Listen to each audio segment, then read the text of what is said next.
నమస్తే అండి. నమస్తే అండి. ఇప్పుడు జగన్మోహన్ రెడ్డి గారు నిన్న పులివెందుల ప్రోగ్రాము నిన్న మనం మాట్లాడుకున్నాం.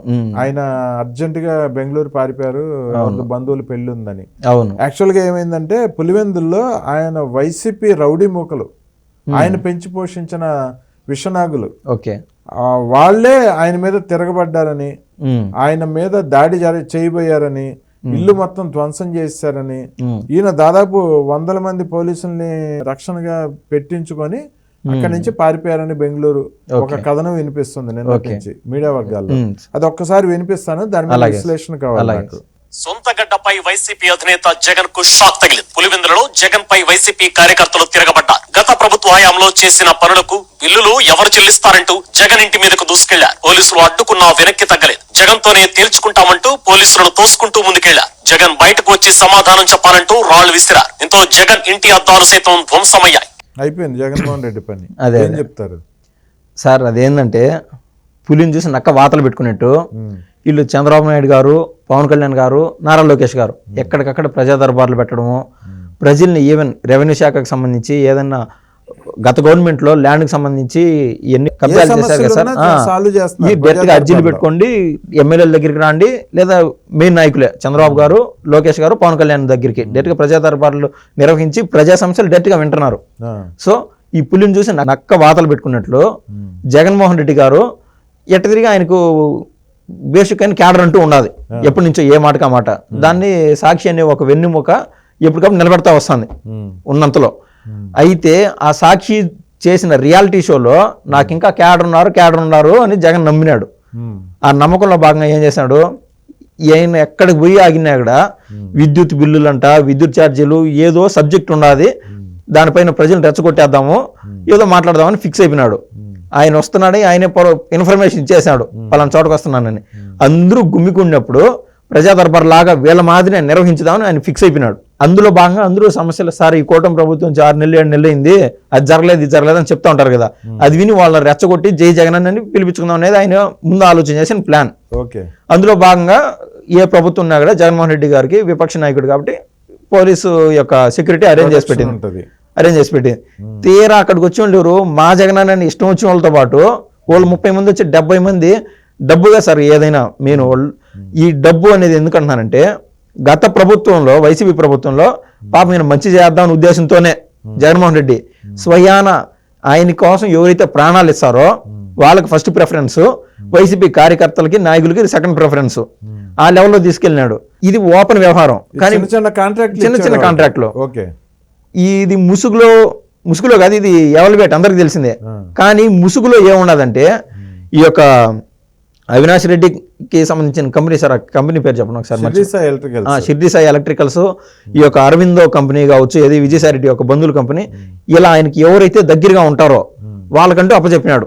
ఏది పెద్ద కాంట్రాక్ట్లు అంతా బాగానే జరుగుతూ ఉన్నది. ఆయన అనుకున్నట్టు 20 ఏళ్ళు 30 ఏళ్ళు సీఎంగా ఉంటాడని అనుకుంటా విన్నాడు. ఈ యొక్క రాష్ట్రానికి సంబంధించిన ఖజానాని ఒక పక్క జే గ్యాంగ్ ఏమో ఈ యొక్క ఇది సార్ మద్యం పైన డబ్బులు దోచేయడము, ఇసుక పైన దోచేయడము, ఏ పంతాలో లేని డబ్బులు సంపాదిస్తున్నారు. కానీ ఒక్కసారి వాళ్ళ ఖజానాలోకి, సొంత ఖజానాలోకి, గవర్నమెంట్ ఖజానా కాదు సొంత ఖజానాలోకి వెళ్ళిన డబ్బుని ₹1 కూడా బయట తీసి పెట్టరు, స్వార్జితం అనుకుంటారు వాళ్ళు. కానీ గవర్నమెంట్ ఖజానాలో ఆఖరికి వాళ్ళు దిగిపోయే రోజు ఏమైందంటే, ఈ యొక్క జగన్మోహన్ రెడ్డి దిగిపోయే రోజు అంటే ఎలక్షన్స్ దగ్గర పడిన సమయం, ఆఖరి రోజు డెడ్ లైన్ ఉన్నప్పుడు 1400 కోట్లే మిగిలింది ఖజానా తీసి చూస్తే ప్రభుత్వ ఖజానాలో. అయితే ఆయన ఏమో మంచి చేశాడు. ముందు ఈ యొక్క సచివాలయాలు కట్టడం కానీ, ఏదన్నా స్కూళ్ళు కట్టడం కానీ, ఈ యొక్క గోడలు చిన్న సచివాలయం పేపర్ పైన అయితే కట్టారు కదా సార్, పేపర్ పైన అయితే ఉన్నాయి. మీకు కూడా కావాలంటే ప్రూఫ్లు చూపిస్తాం, కట్టినామని పేపర్ల పైన ఉన్నాయి. రోడ్లు వేయడం కావచ్చు, ఈ యొక్క రకరకాల డ్రైనేజీల నిర్మాణం కావచ్చు, చిన్న కాంట్రాక్టులు. అందులో భాగంగా ఈ యొక్క వాళ్ళ యొక్క కార్యకర్తలకు అందరికీ ఏర్పాటు చేసేసాడు. ఆడదాకా బాగానే ఉండదు. తీరా ఖజానా చూస్తే 1400 కోట్లు ఉన్నది. అది ఎవరికి వాళ్ళ ఫస్ట్ ప్రిఫరెన్స్, ప్రాణం ఇచ్చే రోడ్ల పైన ఒకరితో ఒకరు అంటే టీడీపీ కార్యకర్తలతోనూ జనసేన కార్యకర్తలతో రియల్ ఫైట్ చేస్తూ ఉంటారు వీళ్ళు గ్రౌండ్లో. వీళ్ళకి కాదు ఫస్ట్ ప్రిఫరెన్స్, ఏసీ రూమ్లో ఉండేవాళ్ళకి ఫస్ట్ ప్రిఫరెన్స్ వెళ్ళింది. ఆ 1400 కోట్లు ఈ వైఎస్ అవినాష్ రెడ్డి గారి కంపెనీకి కావచ్చు, అదేవిధంగా ఈ యొక్క విజయసాయి రెడ్డి ఒక కంపెనీ కావచ్చు, వైవి సుబ్బారెడ్డికి సంబంధించిన కొన్ని షెల్ కంపెనీస్ ఉన్నాయి, రకరకాలుగా ఆ రూట్లో తోసేసాడు. ఓకే, డబ్బులు పనిచేసినాడు. ఎవరురా పంచాడు అంటే వైసీపీ వాళ్ళకే. ఆ వైసీపీ వాళ్ళు ఎవరు? పెద్ద తలలకి, సొంత బంధువులు, సొంత బంధువులకి. వీళ్ళు ఇన్ని రోజులు ఇప్పుడు కాంట్రాక్ట్ అంటే ఏంది, ఫస్ట్ సొంత డబ్బులు పెట్టుకొని ఈ యొక్క ఎస్టిమేషన్ అన్ని వేసుకొని అప్పు సప్పు చేసి కూడా చేస్తారు వాళ్ళు. అవును, అది చేస్తారు. మాకు ఆంధ్రప్రదేశ్ డెవలప్మెంట్ లో ఉన్నది, మేము బట్టలు నొక్కుతున్నాము, డబ్బులు సమృద్ధిగా ఉన్నాయని చెప్తానే ఉన్నారు. వీళ్ళు ఎగజొస్తానే ఉన్నారు. 2వ సంవత్సరం నుంచి 3వ సంవత్సరం 4వ సంవత్సరం నుంచి వస్తాయి. రేపన్నా వస్తాదేమో. వీళ్ళేమో ఎవరైతే కాంట్రాక్టులు సార్ వాళ్ళు రియల్ గా పనులు కంప్లీట్ చేసాను చెప్పుకున్నాయని అంతో ఇంతో వాళ్ళు ఖర్చు పెట్టింటారు అప్పో సప్పో చేసి. దాని వడ్డీలు అవన్నీ భారం నెత్తిన పడినాయి. వాళ్ళు ఏం చేస్తారు? తప్పదు కదా, కడుపు మండినోడు ఏం చేయలేడు. పైగా ఆయన సొంతూరు పులివెందుల. ఇదంతా జరిగింది ఎక్కడంటే కీలకంగా పులివెందుల. ఇదే వ్యవహారం రాష్ట్ర వ్యాప్తంగా జరిగింది. ఇది శాంపుల్. పులివెందుల అనేది శాంపుల్. స్వయం జగన్మోహన్ రెడ్డి ఒక సాదాసీత ఎమ్మెల్యేనో మాజీ ఎమ్మెల్యేనో కాదు, ఈ ప్రజలు చుట్టుముట్టింది. కడుపు కాలిన వాళ్ళు డైరెక్ట్ గా జగన్మోహన్ రెడ్డి ప్రతిపక్ష నాయకుడిని తగులుకున్నారు. ఆడున్నాడు రా అంటే ఆడున్నాడు రా స్వామి అని పోయి గుమ్మికున్నారు. అప్పటికప్పుడు ఇంక జగన్మోహన్ రెడ్డి ఇట్టయితే కుదరదని చెప్పి లోపలికి పోయి బెడ్రూమ్ లోకి పోయి పోలీసు వాళ్ళకి పురమాయించాడు అదనపు సెక్యూరిటీ కావాలని చెప్పి. వాళ్ళు వచ్చి ఏదైతే గుమ్మికుడు ఉన్నారో వాళ్ళని చిల్లాపల్ల చేసేసారు, లాఠీ చార్జ్ చేసేసారు, చిల్లాపల్ల చేసేసారు. ఇంకా ఆయన దొరకనప్పుడు ఏం చేస్తారు, రా బయటికి రా అని చెప్పి రాళ్ళు సిరిమొత్తున్నారు జగన్మోహన్ రెడ్డి ఇంటి పైన. పోలీసులతో కూడా ఘర్షణ. అవును, అది వాళ్ళు టీడీపీ వాళ్ళు జనసేన వాళ్ళు అసలు కాదు, స్వయాన వైసీపీ వాళ్ళు. ఆయన పెంచి పోషించిన కట్ల పాములు వీళ్ళు. వాళ్ళు మనుషులే కదా, ఎంత కాదన్నా వాళ్ళ డబ్బులే, వాళ్ళ బాధ ఉంటుంది. ఇది అక్కడ జరిగిన వ్యవహారం. సో నేను చెప్పొచ్చేది ఏంటంటే, జగన్మోహన్ రెడ్డి ఏదైతే కలలు కంటున్నాడో అక్కడికి పోతాం, అక్కడ ఎవరున్నా ఒక శవం లేచే చాలు అడిపోయి జై జగన్ అని అనిపించుకుందాం. అది తప్పు సార్. అడిపోయి ఏమన్నా పరామర్శించి వాళ్ళ ఇంట్లోకి పోయి అమ్మా నీకు నేను ఉన్నానమ్మా అని 1,00,000 2 లక్షలు ఆయన ఉన్నంత ఇచ్చొస్తే అది ఒక రకం. చూస్తా ఉన్నాం కదా ఈ మధ్య ఇప్పుడు ఒక 2 నెలలు ఉంటుంది. అక్కడ పోయి వాళ్ళు ఏడుపు బాధల్లో వాళ్ళు ఉంటే అక్కడ పోయి వాళ్ళు బెంబేలు ఎత్తిపోయేందుకు జై జగన్ అంటే అది ఎంత అసహ్యంగా ఉంటుంది సార్. ఎవరు చూసా ఇది ఆంధ్ర కల్చర్ అని బయట వాళ్ళకి చూస్తే ఎంత గలీజ్గా ఉంటుంది. తప్పు అది. ఈ వ్యవహారాలన్నీ ఆయన చేస్తాను తప్పు. నేను కూడా జగన్మోహన్ రెడ్డి గారికి చెప్పే సలహా ఏంటంటే, నీకు తెలియకుండానే నీకు సంబంధించిన మానస పుత్రిక సాక్షి నేను మిస్లీడ్ చేస్తాను. దయచేసి ఆ షో నుంచి, రియాలిటీ షో నుంచి కాస్త బయటకు వచ్చి చూస్తే బయట ఏం జరుగుతుంది, సాక్షి చెప్పేది ఏంది బేరీ చేసుకొని చూస్తే మధ్యవర్తిత్వంగా ఒక క్యాలిక్యులేటెడ్గా నువ్వు జనాలు లేకపోతే బాగానే ఉంటుంది. ఆ రియాలిటీ షోలో నీకు తికమకబడిపోతావు. సో జనజన శ్రావంతిలోకి వచ్చి రియాలిటీ ఏముందో గ్రహించమని నేనైతే చెప్పదలుచుకున్నాను. సాక్షి పేపర్ కానీ సాక్షి ఛానల్లో కానీ వాళ్ళు ప్రచారం చేసింది ఏంటంటే, జగన్మోహన్ రెడ్డి గారు వస్తారు, ప్రజా దర్బార్ చేస్తారు, మీ సమస్యలన్నీ చెప్పుకోండి, ఆ తర్వాత ప్రెస్ మీట్ ఉందని మీడియాకు కూడా చెప్పారు. అది ప్రెస్ మీట్ లో మాట్లాడతారు జగన్మోహన్ రెడ్డి గారు అని. అది ఎవరి తప్పు సార్? పాపం అమాయకుడైన జగన్మోహన్ రెడ్డి తప్ప ఈ సాక్షి పురమాయించి పంపిస్తాను. సో జనాలు వస్తున్నారని చెప్పి గత వైసీపీ ప్రభుత్వంలో సీఎం అంటే నియంతానే అని ఫిక్స్ అయిపోయినాడు ఆయన. ఆడు కూర్చోవడము, ఈ యొక్క ప్యాలెస్లు కట్టడం, ఇవన్నీ వేరే విషయాలు, ఇవన్నీ డివేటింగ్ సబ్జెక్టు. సో నేను నియంతని, నేను చెప్పినట్టు ప్రజలు వింటారు. 151 మంది సైనికులు నాకు ఉన్నారు. మహా అంటే ఓడిపోతే ఈ యొక్క బటన్ నొక్కుతా ఉంటాం, ఓడిపోతే 30 మంది ఎమ్మెల్యేలు ఓడిపోతారు, 120 గెలుస్తాం, మిస్ అయితే మిస్, 100 అయినా గెలుస్తాం, ఫిక్స్. నెక్స్ట్ అయితే ఫిక్స్. ఆ ధ్యాసలో పోతా ఉన్నాడు. ప్రజలు చెంప చెల్లు అనిపించేట్టుగా చేశారు.